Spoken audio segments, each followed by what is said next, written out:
Okay, I can turn the camera on going down the highway, but with my gloves on I can't turn my little switch on to turn on the mic. So I had to pull over for a little bit there, turn the mic on. That way I can chit-chat with you a little bit, because I know you're looking for a little chit-chat. I'm going to put a whole bunch of video up, Whether it gets used or not, I don't know, don't really care. I filmed all the way to work today. And I suppose I was about halfway home, and all of a sudden I thought, I'm going to film all the way home, which I do that every day anyway. But I thought today, I was thinking, I'm going to put it all up. So a lot of it won't have any talking on it. At least I don't think. Who knows, I might have been talking to myself and don't even remember hearing myself. So, I guess I'm sort of like leaving it to Keith. I put it up and put everything on private. Keith kind of looks at it and does whatever he wants with it. I tell him, you don't want it, don't want to do nothing with it, throw it away. Or, you want to put it up with music or whatever, go ahead, or whatever. So we'll see what he does with it, the first part and all this and that. Looks like they're getting ready to do some construction on this here road. Got them orange cone things sitting out here.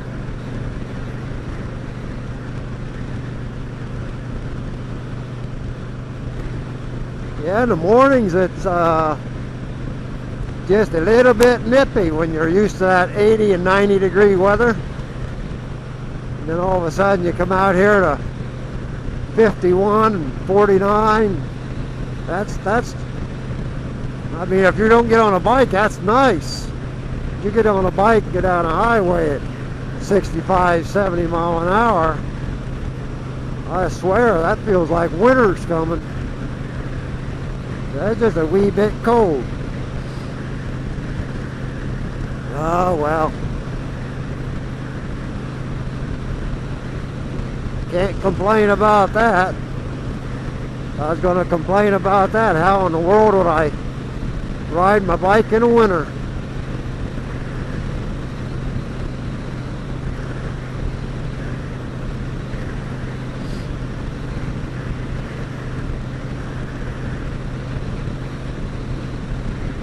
Well, I'll tell you, work tonight was about the boringest I have ever done any job. Yesterday morning, they started their inventory. So we went in tonight, and they said there's a truck in. I thought, good, something to do.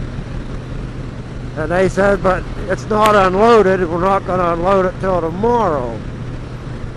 And I thought, oh, great. What are we going to do? Then they told us we wasn't allowed to downstock. And that's usually what we do if there's no truck. We downstock stuff. I thought, well, we're not going to downstock. What the heck are we going to do?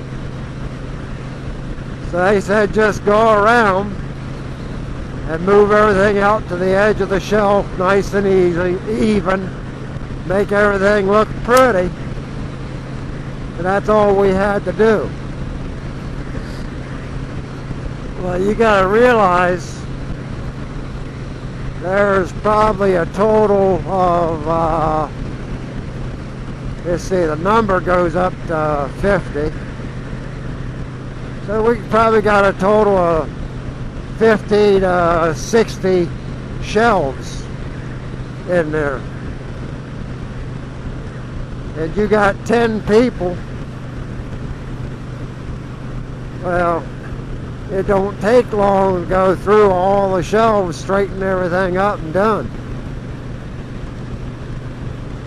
So we were done probably before lunch. And we was kind of just taking our time, no big hurry. So the rest of the night, we kind of just done nothing. Just walk around, looking at stuff. It was quite a boring night. And now it wouldn't have been bad if we could just gone into the break room and sat down and killed the time.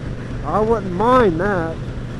But you just walking around, bored stiff, nothing to do. About drove me nuts. I'd say about 5 o'clock I was ready to just go ahead and leave no matter what. Hey, dock me an hour. I don't care. I got to get out of here. This is killing me, the boredom. But I stayed till 6 like everybody else.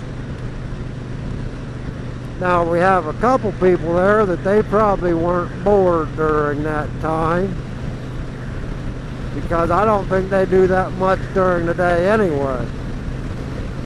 I mean, they put their stock away, but then I don't know where they disappear to for the longest time. Then I going around, me and a couple other guys, picking up all the cardboard and everything, carts and everything, putting them all away. They're never around until we're just about done, and then they'll come around. So where in the world they hide all day, I have no idea. But I figure tonight wasn't any different to them, the ones that don't work all the time. I know one guy said he's been there for a couple years, and he came out about quitting time. We seen him again. He says, well, at least I had time today to get all my testing done. And I thought, what a lame excuse. He's been here for 2 years. He shouldn't have no testing to do. You're supposed to get that done the first 2 months that you're there. And I thought, oh well, guess that's his excuse for where the heck you been all night.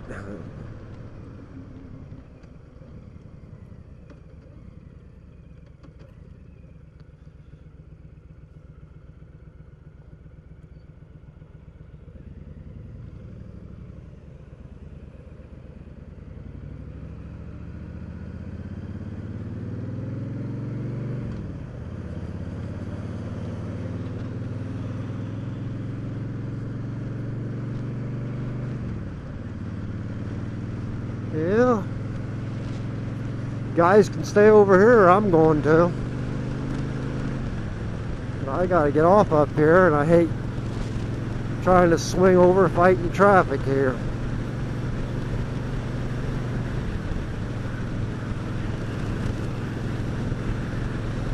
Get some people that's on this road, they think they gotta fly till they get right up beside you, and then they want to slow down. Especially if you got your turn signal on, wanting over in the left lane. They just kind of like think it's funny to hold you in the right lane up through here. So if I get in the left lane, I just stay there. Say, booey with you. I gotta get off up here anyway. Yeah, I had a guy once. He was flying up through there, and I was in the right lane. And I turned my turn signal on, going to come to the left lane, because I was about right where I'm at now. And he seen that, and he slowed way down right beside me. And just kind of riding me. It's like, you idiot, I can't get over. But I swear he just, thought it was funny. He stayed there and held me on the road.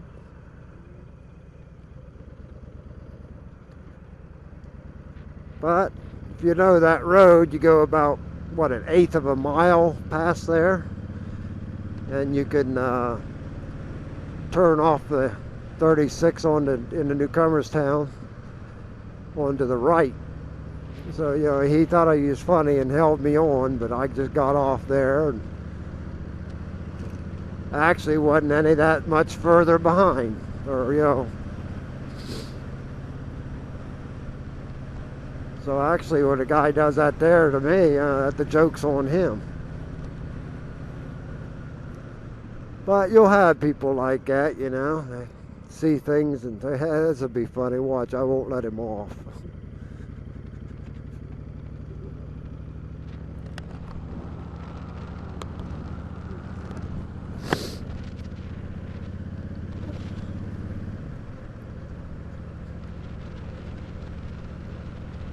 Yeah, I suppose, get ready to prepare for my winter riding. I got the brakes all done on the Rebel. I want to get a new chain. There's oh, excuse me, I'm yawning.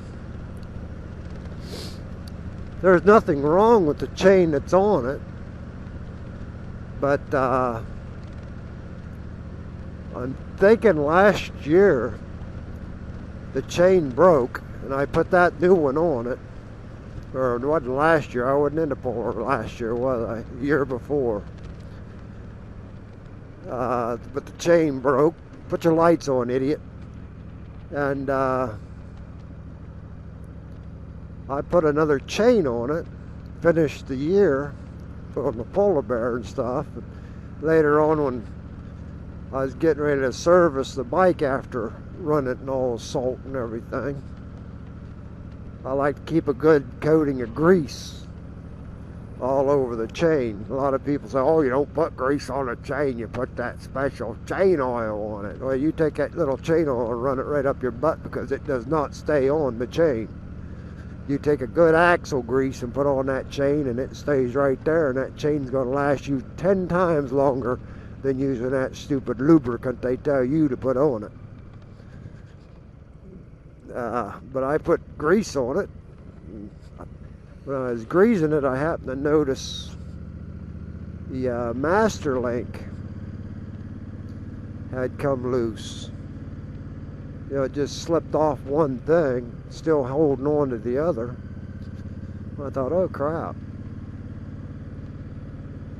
But I went ahead and was going to put it on, had noticed it had a little bit of a bend in it. And I thought, well, I hope it holds. It should.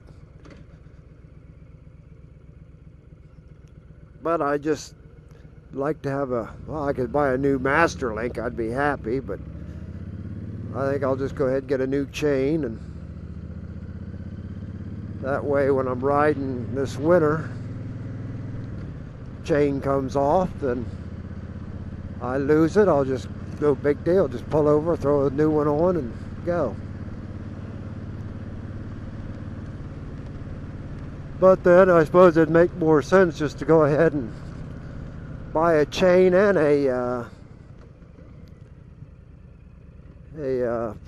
see, I forgot the name of it already. The other link, and go ahead and put a new link in it. And that way I know it'd be good. Could do that. Plus they'll have a chain too.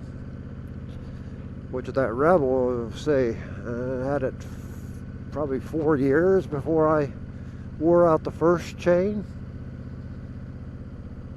So that other chain's less than or maybe a little more than a year old. So that'd give me like 8-9 years of chain use for 2 chains. Yeah, you might go ahead and do that. Now I'm just talking a bunch of nonsense where you guys are saying, oh, chain this, chain that, who cares? I don't either. Well, I'm just about home now. So I'm gonna go ahead and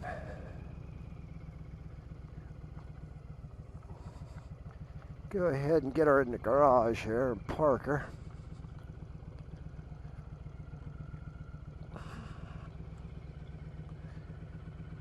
Yeah, I don't know if I told you guys on the YouTube or not, but I got a son-in-law. He's in the service for 20. I think he's starting his 3rd or 4th year now. But he got his orders a couple weeks ago. He's heading to Washington, D.C. He's going to be one of the people that take care of the new president.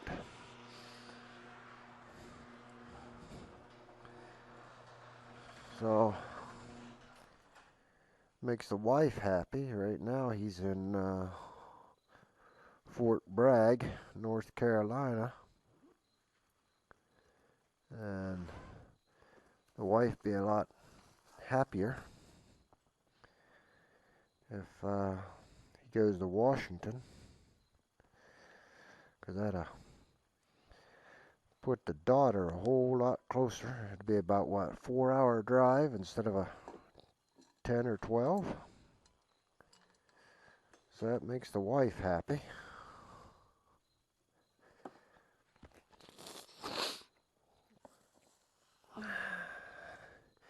Yeah, okay, I got my junk off my bike. I'm going to